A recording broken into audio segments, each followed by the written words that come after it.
There's a moment in every broken relationship when one person whispers, "He changed." But monsters don't appear out of nowhere. They're not born under red moons or raised by cruelty alone. They are shaped, slowly, quietly, by unmet needs, emotional confusion, and the unbearable weight of trying to stay good in a story that keeps turning darker.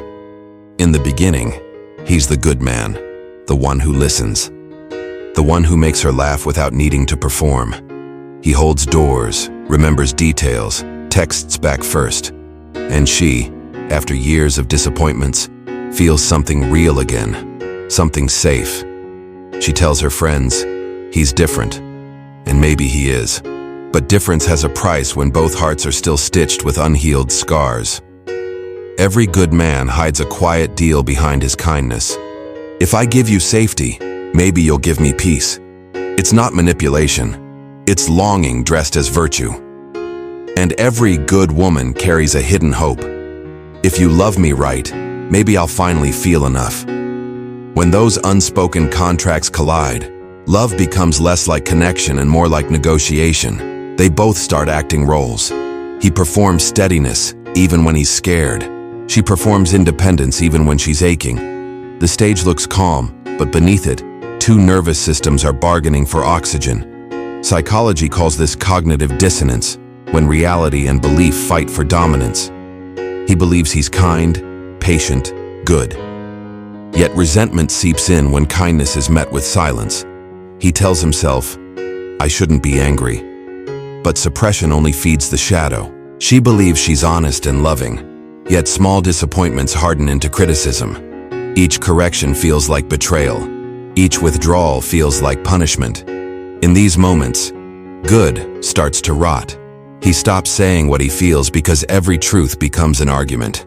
She stops believing his affection because it now smells like guilt. Tiny misunderstandings turn into evidence of who they fear the other might be. They were no longer partners. They were archetypes, reenacting a play written by every failed love before them.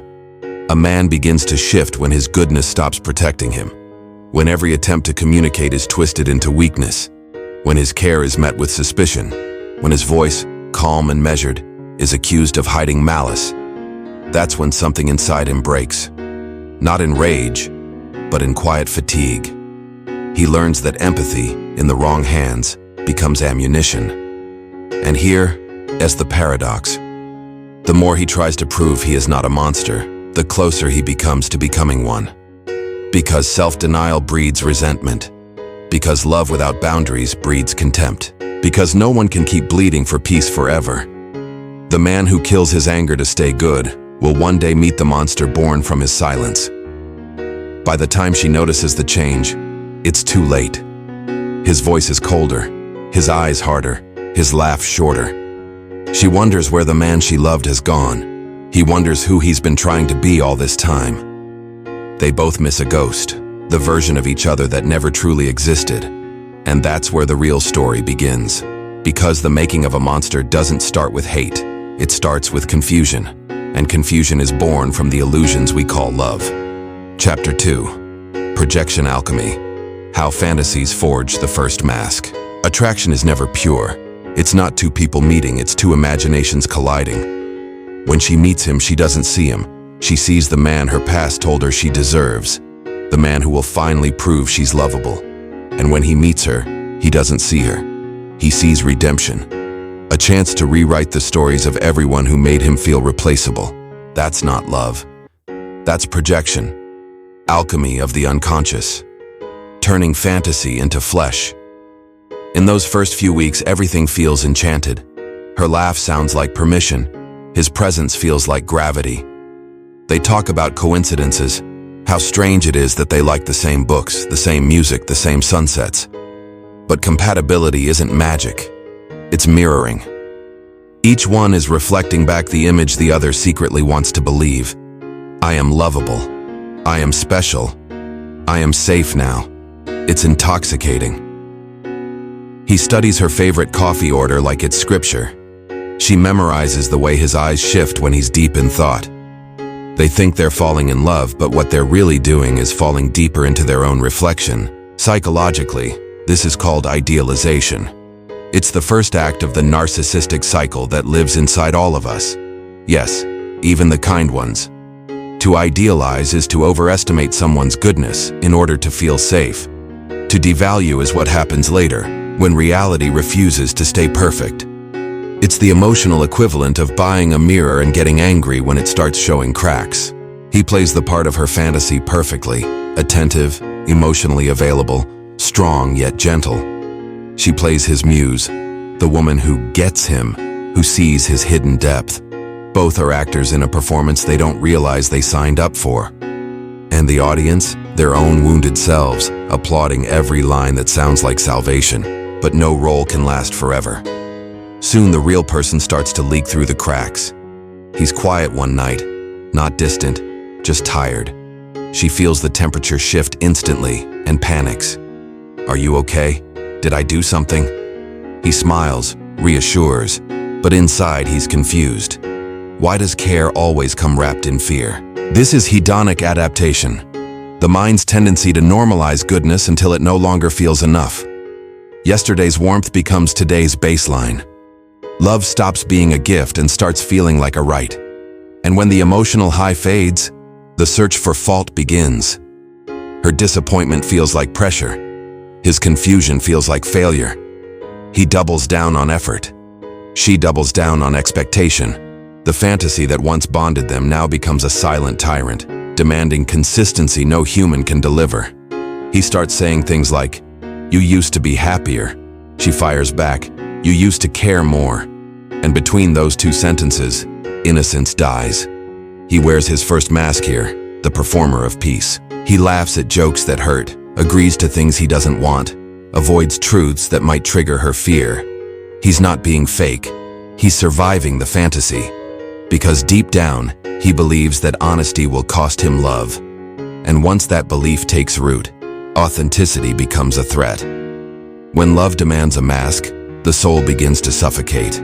The tragedy is that both of them think the mask will save the relationship. He hides discomfort to protect her heart. She clings to illusion to protect her hope. Neither realizes they're trading real intimacy for imaginary safety. And so, without even knowing it, the countdown begins. The moment when silence turns into distance, and distance turns into punishment, and punishment turns into the next chapter. Chapter 3. Intermittent reinforcement, the slot machine of love. It starts small. A late reply, a missed call, a change in tone that lasts only a moment but echoes all night. She used to text hearts, now she sends one-word replies. He used to smile when her name lit up his phone. Now he hesitates before opening the message. No fight, no explosion, just subtle withdrawal, the kind that teaches the nervous system that love is no longer guaranteed. That's when the brain becomes addicted. Intermittent reinforcement, the most powerful form of conditioning known in behavioral psychology. It's the same mechanism that keeps gamblers glued to slot machines, unpredictable rewards. A kiss today, silence tomorrow. Affection, then avoidance. The body starts craving not love, but resolution. The sweet relief when the warmth finally returns. This is how care turns into compulsion. This is how even the smartest people lose themselves chasing an emotional jackpot that no longer exists. He begins to rationalize. She's just stressed. He tells himself it's temporary. So he texts more, plans surprises, tries harder to bring her back. But every new effort becomes another pull of the lever, hoping for a sign of the woman from the beginning. Sometimes he wins. She laughs, hugs him, whispers, "I missed you." Dopamine floods his system, relief, safety, hope. Then, without warning, it's gone again. That unpredictable pattern rewires his attachment. He stops seeking connection and starts chasing validation. He's no longer asking, "Do you love me?" He's asking, "Am I still enough today?" This is the psychology of trauma bonding. When punishment and reward exist in the same relationship, they merge into one emotional cocktail. The very person causing the pain becomes the only source of relief. The nervous system can't tell the difference between passion and panic anymore. He dreams about her warmth. He flinches at her silence.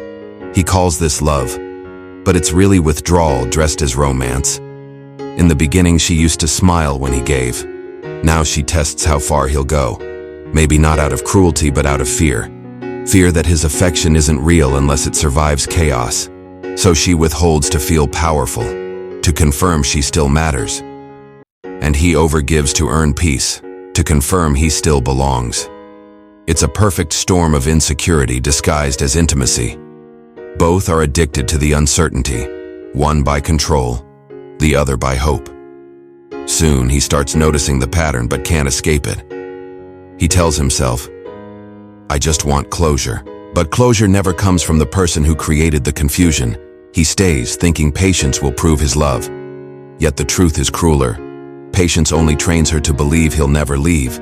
His boundaries blur, his laughter dulls, and for the first time anger whispers beneath his calm voice. Why am I the only one trying? He hates that he's thinking it. But that's the sound of the first crack in the mask from Chapter 2. The longer you chase consistency and chaos, the more you lose yourself trying to win what never existed. He doesn't explode yet, not outwardly, but something inside him begins to close, quietly, decisively. A good man starts learning that kindness without reciprocity isn't noble. It's self-erasure. And when love turns into a game of chance, the next bet isn't on connection anymore. It's on control. Chapter 4. Attachment Crossfire. Anxious meets avoidant. It's a dance that feels ancient. One person reaches out, the other pulls away. Then the roles reverse. Closeness becomes tension. Distance becomes desire. This is the attachment crossfire, where two nervous systems speak different emotional languages and keep mistaking each other's accents for rejection.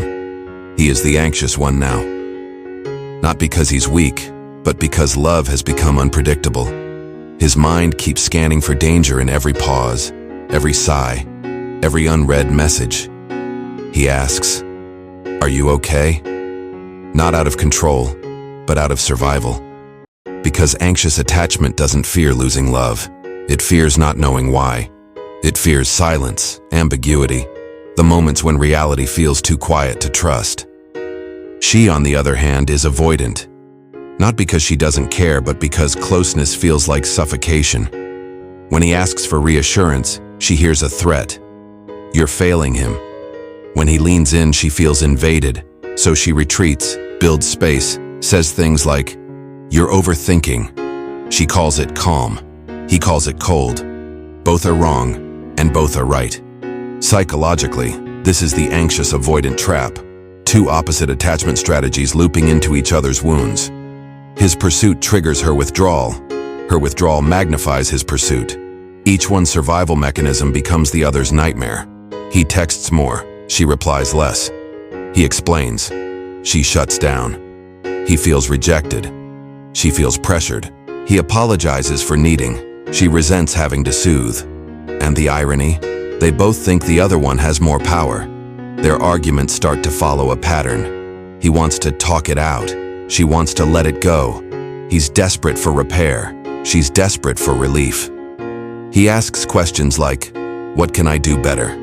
She answers with, "Just stop overanalyzing." But neither realizes that their nervous systems are at war, not their hearts.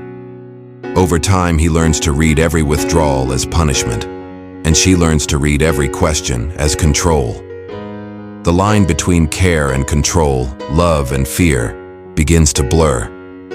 In his mind, he's still the good man, the patient one, the anchor.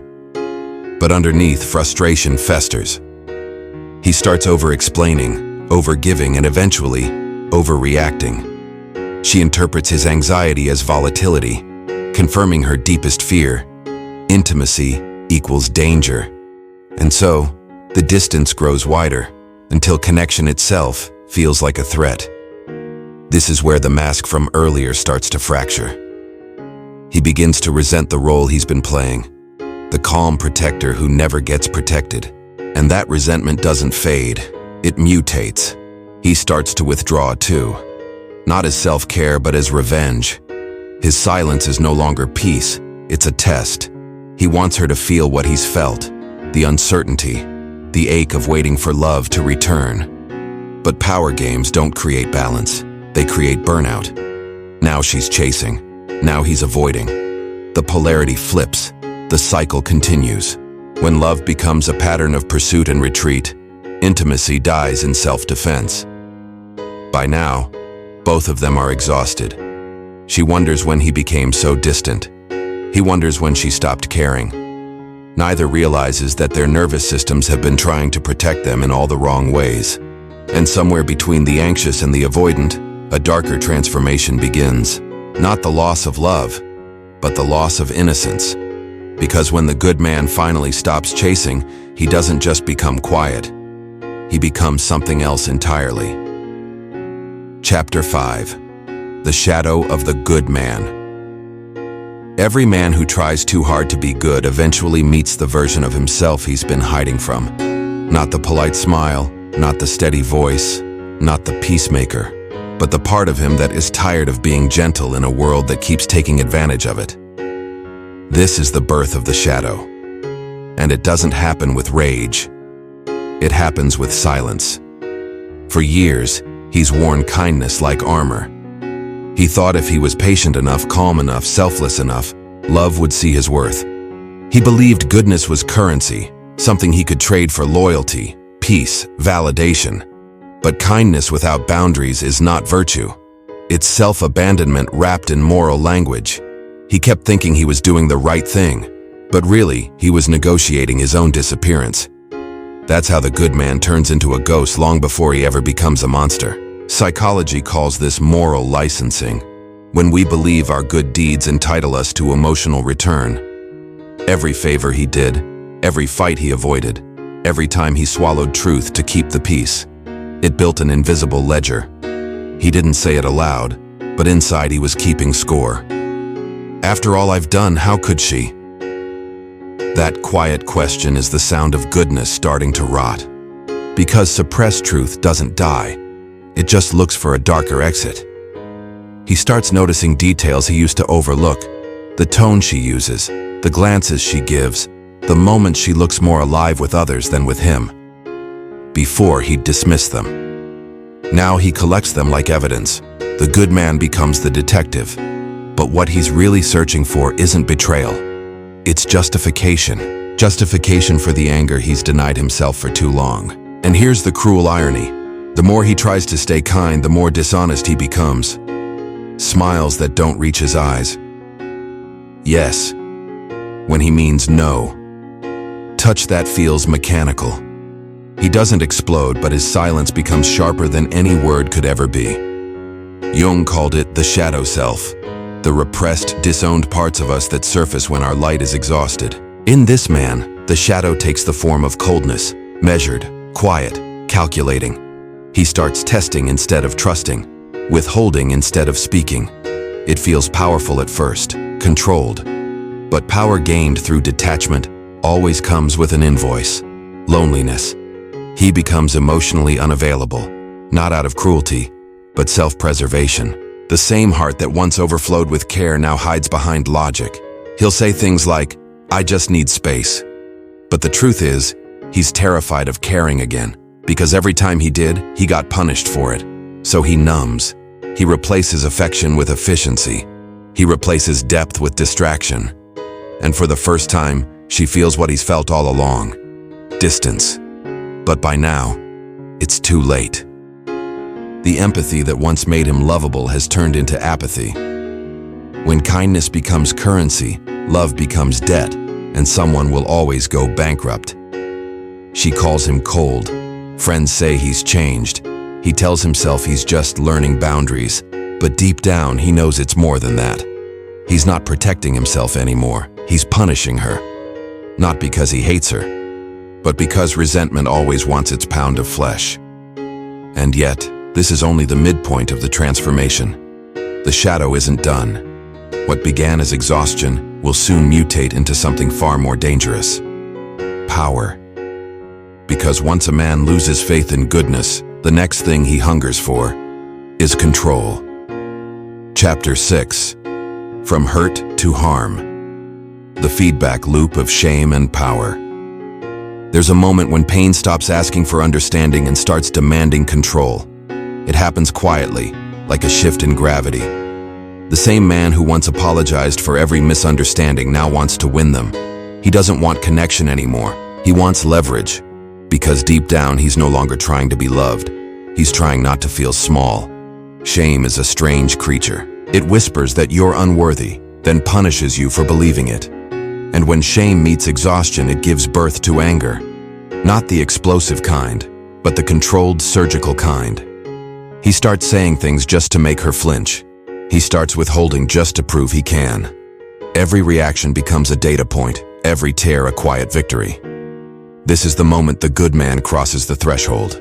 He hasn't become evil. He's just decided that vulnerability is no longer safe. He's rewriting the rules of survival. And for the first time, he feels powerful. Psychologically, this is the shame-rage loop. Shame says, "You're not enough." Rage replies, "Then I'll make you feel smaller than I do." It's not sadism. It's self-defense masquerading as dominance. When someone's been emotionally starved long enough, control feels like oxygen. He tells himself, "I'm just setting boundaries." But boundaries built on bitterness aren't fences. They're walls. He stops explaining, stops empathizing, stops caring. Not because he's heartless, but because caring has become a liability. He's learned that empathy makes him bleed, and now he wants to make sure he's the one holding the knife. The conversations turn sharp. He interrupts. He corrects. He throws back her words with precision, the way she once threw doubt. It's psychological mirroring, reflecting her chaos back to her so she finally sees what she's done. But she doesn't see it. All she sees is a man she no longer recognizes.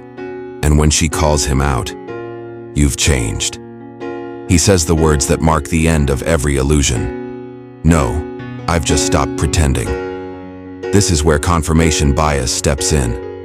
He only remembers the pain she caused, never the love she gave. He recalls the betrayal but not the vulnerability that followed. Because the mind, when hurt, cherry-picks memories that justify its armor.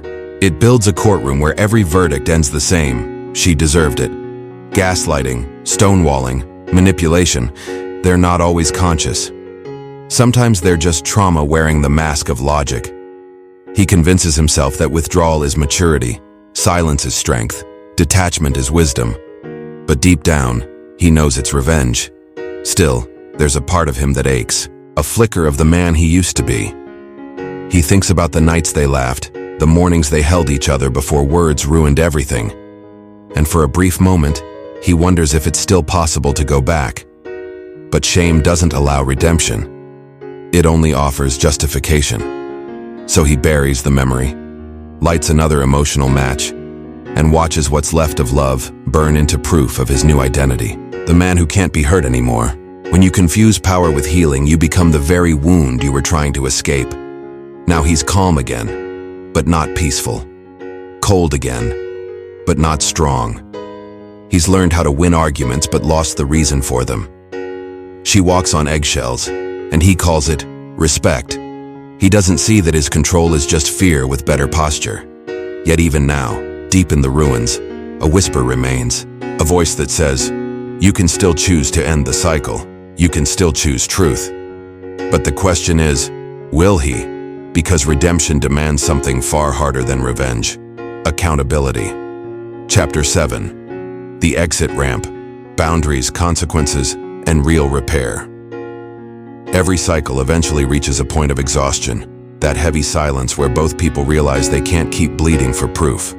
It's the edge of collapse or clarity, depending on what they choose next. And for the first time, the man who once clung to control begins to sense a strange truth. Domination doesn't bring peace. It only deepens the loneliness. He sits alone, staring at a phone that used to light up with warmth. No more texts, no more tension, just quiet. But the silence that once felt like victory now feels like consequence. That's the paradox of power. It protects you from pain, but it also isolates you from meaning. He wonders, did I go too far? But his pride, forged in the fires of shame, won't let him say it out loud. This is where most people turn back. Because repair demands humility, And humility requires facing the mirror he spent months avoiding. Psychologically, this is the reckoning phase. The ego, after overcompensating for wounds, begins to crumble under its own weight. When the survival strategies stop working, stonewalling, sarcasm, withdrawal, what's left is the raw self underneath.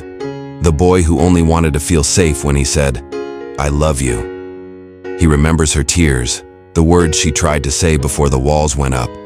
For a moment, the image pierces his armor. He feels, not power, not anger, but grief. Grief for the man he was before he needed control to feel worthy. Grief for the version of love that could have been repaired, if only both had learned to speak truth sooner. That's when he faces the hardest truth of all. He wasn't just a victim of her emotional inconsistency. He was also a participant in the pattern that destroyed them. He enabled it, sustained it, even weaponized it. And until he admits that, no healing can begin. So he does something he's never done before. He takes accountability, not to win her back, but to reclaim his integrity. He reaches out. Not with a speech, not with blame. Just a few words. "I'm sorry for how I handled it. I see what I became." It's not an attempt to rewrite the story. It's an act of liberation. Because responsibility isn't about fault. It's about freedom. Boundaries become the new language. Not the cold, defensive kind, but the kind that defines where self-respect starts and resentment ends. He no longer explains himself to people who only listen to argue. He no longer gives more than he's emotionally capable of sustaining. He no longer mistakes silence for peace. He learns that walking away is sometimes the kindest thing you can do, for both people. And she, if she's ready, learns too. That love isn't measured by how much control you have, but by how safe both people feel to be real. In therapy, he hears something that breaks him open. Boundaries aren't T-walls to keep people out. They were doors that teach the right ones how to enter. It hits him harder than any argument ever did. Because he realizes he's been guarding an empty house, one that love could never return to, not because she left, but because he locked it himself.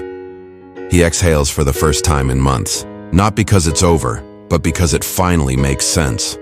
He understands now that love without accountability is chaos, and accountability without compassion is cruelty. Real repair requires both. Healing begins the moment you choose truth over control. He's not healed yet, but he's honest now.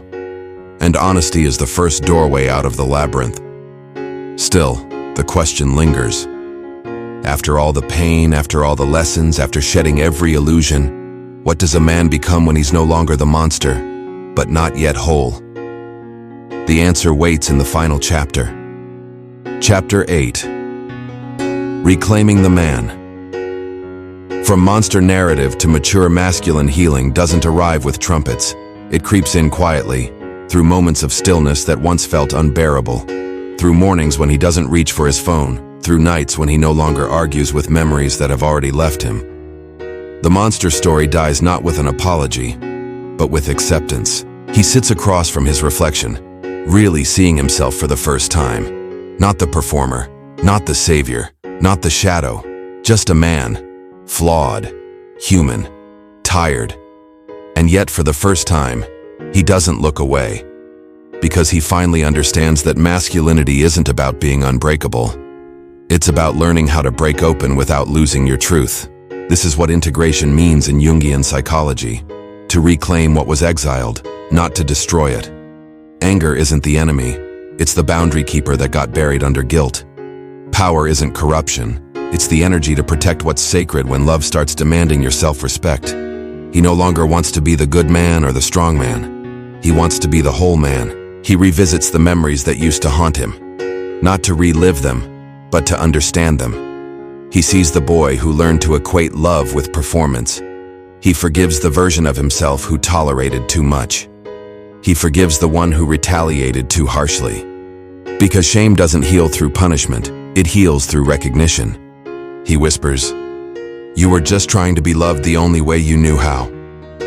And something inside him finally exhales. In this space, self-mastery replaces self-pity. He no longer needs her validation to feel real. He no longer needs control to feel safe. He starts rebuilding his identity on quieter foundations: discipline, purpose, solitude, and truth. The same qualities he once used to suppress his emotions now become the tools that keep them grounded. He learns that peace isn't passive, it's a practice. Boundaries aren't punishments, they're invitations for healthier connection. And strength isn't measured by how little he feels, but by how deeply he can feel without losing his center. He begins to reconnect with others, but differently this time. No grand gestures, no performances, just presence. When he speaks, his words carry weight, not because they're loud, but because they're honest. He doesn't chase anymore. He doesn't compete. He simply shows up, complete in himself. People sense it. Some are drawn closer, others fall away. But he doesn't chase outcomes anymore, because he finally understands that not every connection is meant to be kept. Some are meant to awaken. Psychologically, this is individuation, the process of becoming whole, no longer defined by projection or approval. He's not trying to be the antidote to anyone's pain. He's no longer afraid of being misunderstood. He's comfortable in contradiction, gentle yet firm, compassionate yet boundaried, forgiving yet discerning. The shadow hasn't vanished, it's integrated. Now when anger visits, he listens. When pain knocks, he sits with it. He's not chasing light anymore. He's walking with it. Maturity isn't about losing your darkness. It's about teaching it how to serve the light. One day, he crosses paths with her again. No bitterness, no fireworks, just calm recognition. She smiles, soft and distant. He nods, grateful, not for what they had, but for what it taught him. Because he realizes the truth that ends all cycles. Some people don't come into your life to stay.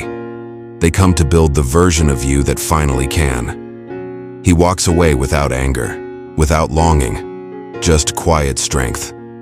The kind that doesn't need to prove anything. The kind that comes from having faced your own reflection and choosing love anyway. Not for them, but for yourself. And as he disappears into the quiet of his new life, the narrator's voice echoes softly. The monster was never who he was. It was the part of him that loved without boundaries, until pain taught him how to finally stand tall.